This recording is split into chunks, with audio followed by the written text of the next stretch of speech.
G'day viewers, Ivan here from Peak Offroad Equipment, Weatherall Park, Sydney, Australia. And welcome to the Perentie build. This is, I think, episode number 4. And basically, it's been a while, we've been really busy, and this is kind of a fill-in job for us. So, since the last time you saw it, it was still painted in the old Army colours, and here we are, painted in the standard Army green from the Australian Army. A lot has happened since then. We've also had an interview with KLR. They've done a lot of the motor work for me and the gearbox. They put heavy duty clutch in. We had a brand new gearbox from the Army, which we sourced. Also intercooled now, the KLR turbo and water to air intercooler. So we don't have anything on the top. We removed the pipe across there. Some snorkel work, the paint. Now the paint was my first full car, and from 5 to 7 metres away, best job in Australia, I can tell you. If you come really close, don't come close. It's okay. Yeah, it turned out all right. Anyway, might as well get started and have a look what they've done under the bonnet. Right, everyone say hello to Dave. Dave's filming the video for us again. And as you see here, we have the 3.9 litre Isuzu motor, turbocharged diesel. It's gone to KLR to get the bits and bobs done that I wanted to get done. We replaced the fan, which was a solid fan, to a thermoviscous coupling fan, so it just independently rolls and grabs when it needs to. There's the intercooler, the new turbo with the exhaust manifold on it, a 3-inch pipe all the way through to the end. When they came out standard, the pipe just came out behind the, actually behind the driver's side. It was way too noisy. We've also removed the battery from here and put it behind the seat, the start battery. One for room here, because we had a lot going to be happening, and we have put air conditioning in it. Yes, I know I'm soft, it's okay, I'm old. As you can see, we're in the process. This was the perfect time for us. They're putting it together. The bull bar will go back on. We just resealed this, put new pins in here. The light bar is now finished up here, ready to rock and roll. Jerry can holder on one side, and I'll show you the airbox in a second. But on the, just quickly so you can see, we have 2 air filters. One is here and one is up the top. Now this is just a pod filter. And with the pod filter, I've had issues where I've broken or something's happened to my major filter. If you have a look at my GQ video, you'll see a really big truck air filter. That's running a 6.5 litre Chev diesel supercharged. Down here, aircon. Mrs. is going to love me.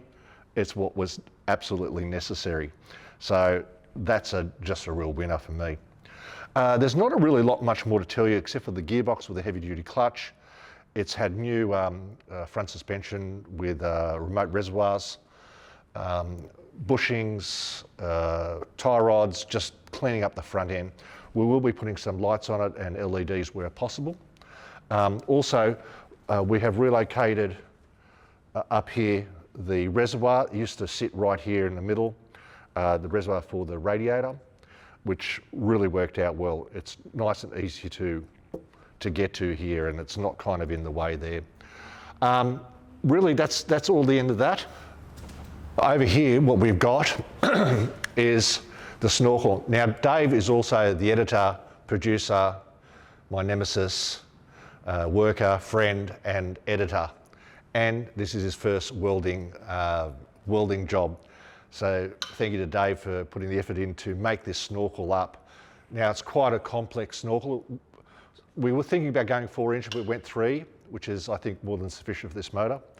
But it hooks up underneath, replace the plate, get this all happening nicely, and then to mount the air filter up here. Now this is the same air filter that is basically the same size air filter that was on the motor originally. It used to be jammed here where the intercooler is, the water to air intercooler, and you could never get it out. This is just a matter of just undoing it, popping it out and changing it. That was a laborious job, to say the least. So removing the air filter from there, cold air coming from the top, it's going to be a great help. As you see, there's no door locks on it. We're changing to the locks as we speak. Dave will show you some photos inside of the air conditioning module. It's actually just sits between the two seats behind us in the middle. So one seat there, aircon in here.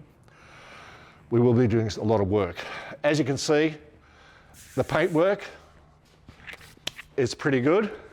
You'll see the exciting bit at the back if you just hang around, but we can hold 11 jerry cans on this truck. So that can be 11 fuel or 11 water or a mix of both. Entry is through here. I don't know if you've seen it. I'm going to go up here, Dave. Oh, God. Too old. I don't know if you can see this or not, but we have 2 beds here. So if this is the first time you've seen this, internally we've done a lot of work outside, but internally we've just added more of these top storage areas, and this will be the kitchenette here, and then there's 2 single berths, one here in the battery. I have room here for a table because I'm under some delusion that I'll be editing some videos eventually. So trying to put Dave out of a job, so bear with me there. We haven't decided whether we put the toilet in here or on the outside. We made provisions initially on the outside, but I found a compressor that I really like, and you'll see that in a second. But inside really, there's 800 amps of batteries now. It's running all the Victron stuff. It has fly screens that are on both sides. It's going to be a really nice, cozy area. We're going to be also putting a diesel heater in. I'll show you that in a second where that's going to go, but it'll run 2 fridges. And it'll be a 240 or a 120 in American terms car, not a 12-volt car. But we'll get to this when we finish up, probably in the next episode. And then the last episode, episode 6, will be out camping. Okay, so in Australia we have M113s, I see version 4, and we put these 2 boxes on the back and also the jerry cans. We made this transition here. This is about 25mm solid aluminium that goes around as a roll cage, and we made this transition because the boxes look very boxy. Also on the back here you'll see we've run some molly plate. This is pretty cool. This is what we are going to be attaching a few bits and pieces to. The tools will be,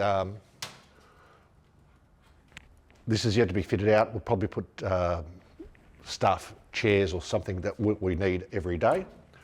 And then spare wheel up here. Now this is the original spare wheel, original wheels they came with, but I may be running some alloy wheels. We'll see how that goes, or I'll get another set of 2 King steel wheels.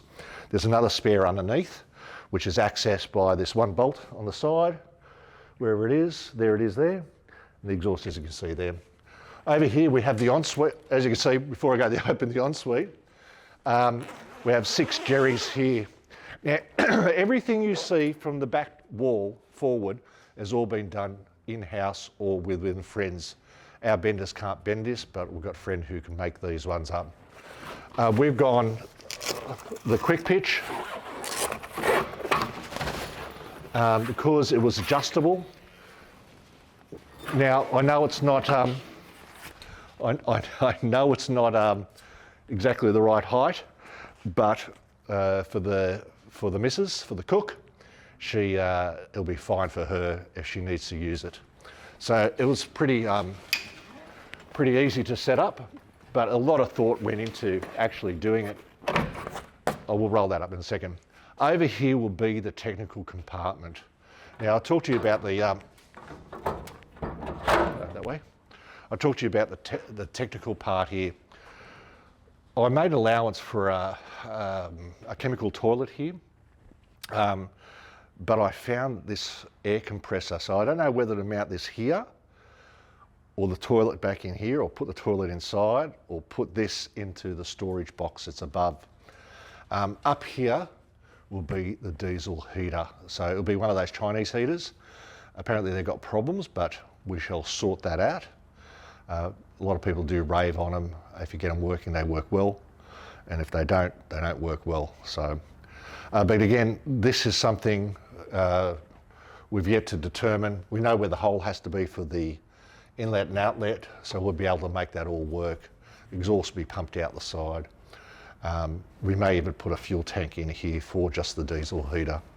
I haven't really made my mind up on that, but everything we make will have to be fabbed up. Now, there's not too much on this side. Just 2 more jerry cans down here. The truck is big, eh?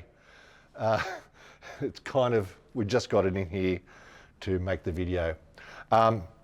Big opening windows. This is what I want to see when I go out and away, where the weather's good.